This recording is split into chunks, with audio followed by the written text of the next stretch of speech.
Hello friends, welcome back in Vidya home kitchen.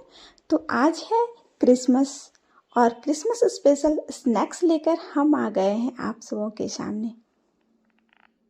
तो सबसे पहले विद्या होम किचन की तरफ से आप सभी दोस्तों को मैरी क्रिसमस।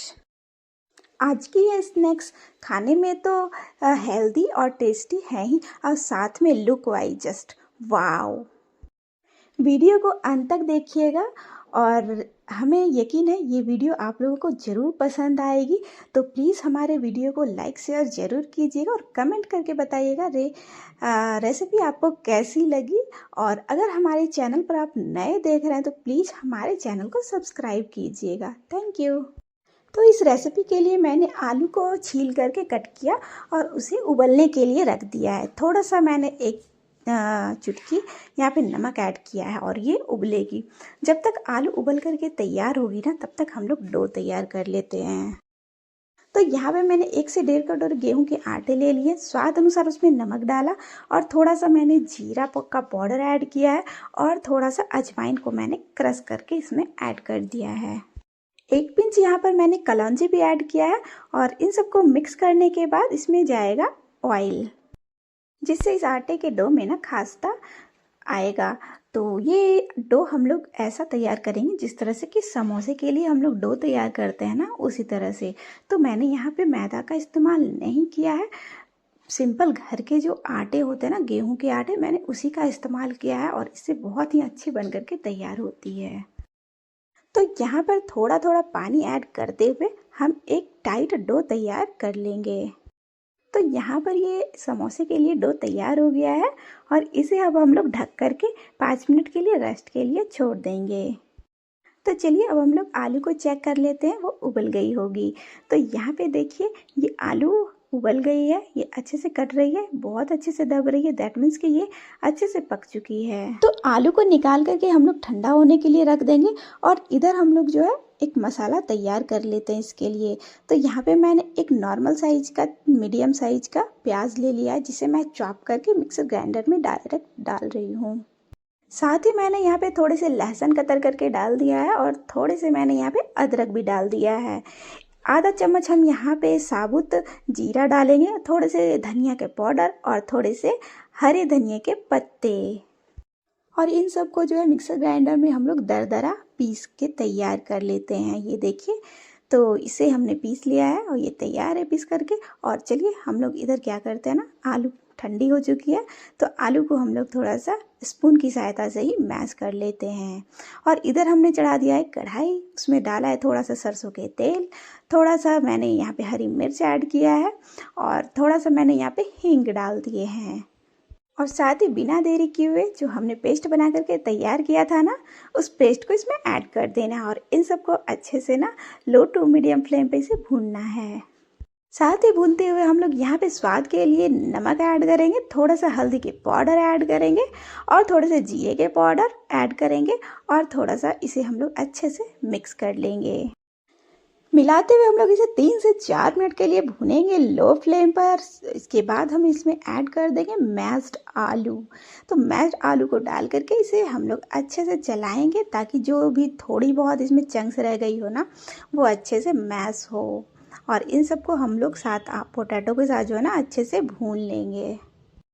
तो ये हमारा स्टफिंग्स बनके तैयार होगा। तो स्टफिंग्स ज़्यादा सूखी ना हो, उसमें थोड़ा सा वेटनेस लाने के लिए जो है ना, हम लोग इसमें थोड़ा सा पानी ऐड कर देंगे 2 चम्मच और इसके बाद इसे हम लोग मिक्स करेंगे। और ये अच्छे से अगर मैश नहीं होना तो इस तरह से पोटैटो मैशर हो या ये डब्बू टाइप से हो, इससे ना इसे आप बहुत ही अच्छे से गर्म गर्म में ही ना मैश कर सकते हैं और इस तरह से ये हमारा पोटैटो फिलिंग्स बन करके तैयार हो जाता है। तो चलिए अब हम लोग डो को देख लेते हैं। यहाँ पर डो भी सेट होकर के तैयार है। तो यहाँ पर मैंने किचन काउंटर को ही क्लीन कर लिया है अच्छे से, ताकि हमें जो स्नैक्स है ना इसे शेप देने में ना बहुत ही आसानी हो। और यहाँ पे मैंने एक छोटा सा पोर्शन लिया है और उसे जो है पेड़े के साइज में बना करके मैं एक रोटी बेल करके तैयार कर रही हूँ। तो यहाँ पर मैंने रोटी बेल करके तैयार कर लिया है और सबसे पहले क्या करना है ना, इसे एक फोल्ड देना है। जैसे देखिए मैंने दिया है, ठीक है। एक फोल्ड लगाने के बाद जो है ना इसे ट्रायंगल शेप में हम लोग कट कर लेंगे, जिस तरह से मैं इसे कट कर रही हूँ। साइड के पोर्शन को हम लोग हटा देंगे और जो हमारा बीच वाला ट्रायंगल होगा उसका हम लोग यूज़ करेंगे। तो अब इस ट्रायंगल को ना हम बीच से खोलेंगे। देखिए, खोलने के बाद इसको ना बीच से हम लोग कट करेंगे, ये 2 पार्ट में डिवाइड हो जाएगी, ठीक है।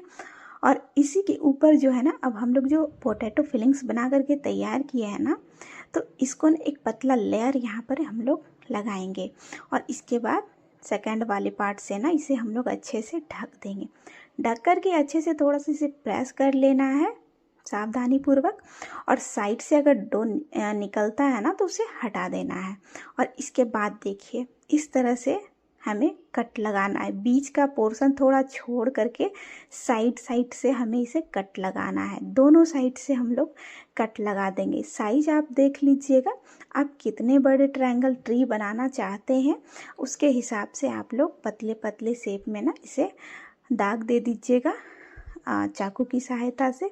और इसे हम लोग धीरे धीरे जो है इसे हाथ में उठा लेंगे और इसके बाद जो है हम लोग देखिए इस तरह से घुमा करके ना थोड़ा सा प्रेस करते हुए इस तरह से हमें घुमाना है, ठीक है।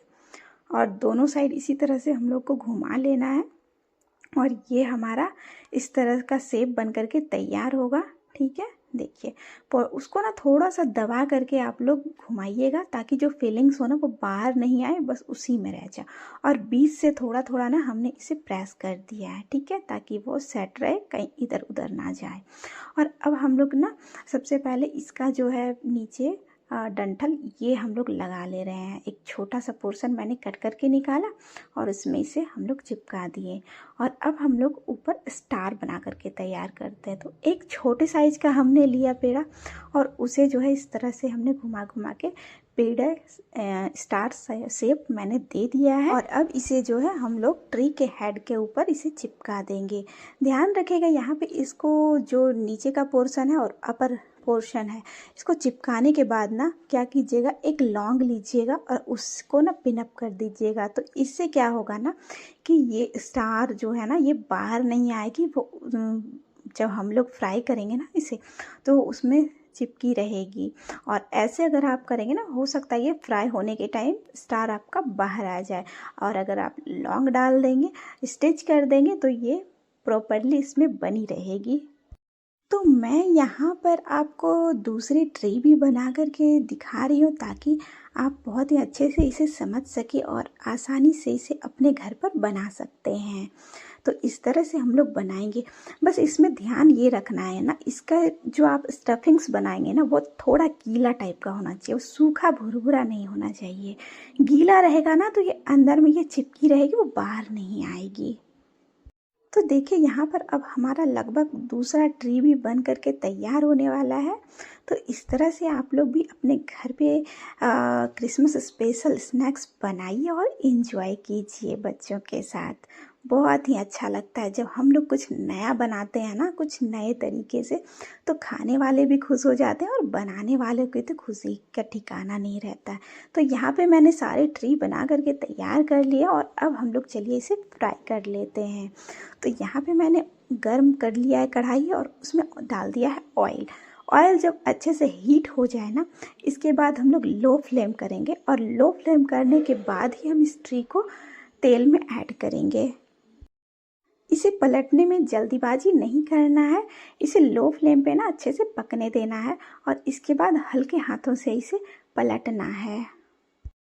तो इस तरह से सारे ट्री को जो है ना हम लोग लो फ्लेम पर ही पकाएंगे। फ्लेम हाई बिल्कुल भी मत कीजिएगा, लो फ्लेम पे रहती है ना ये अच्छे से पकेगी और इसका जो शेप होता है ना ये शेप बनी रहेगी।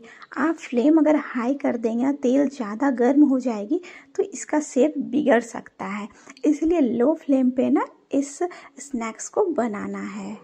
तो देखिए यहाँ पे फ्रेंड्स हमारा क्रिसमस ट्री शेप समोसा बन करके तैयार हो गया। ये देखिए कितना बेहतरीन एकदम लग रहा है ना, लग रहा है ना, जस्ट वाओ। क्या ही बताए, बनाने के बाद जो खुशी होती है ना, एक बार जब आप बनाएंगे उसके बाद ही पता चलेगा। तो वीडियो पसंद आए तो लाइक करने में कंजूसी ना करें और वीडियो को शेयर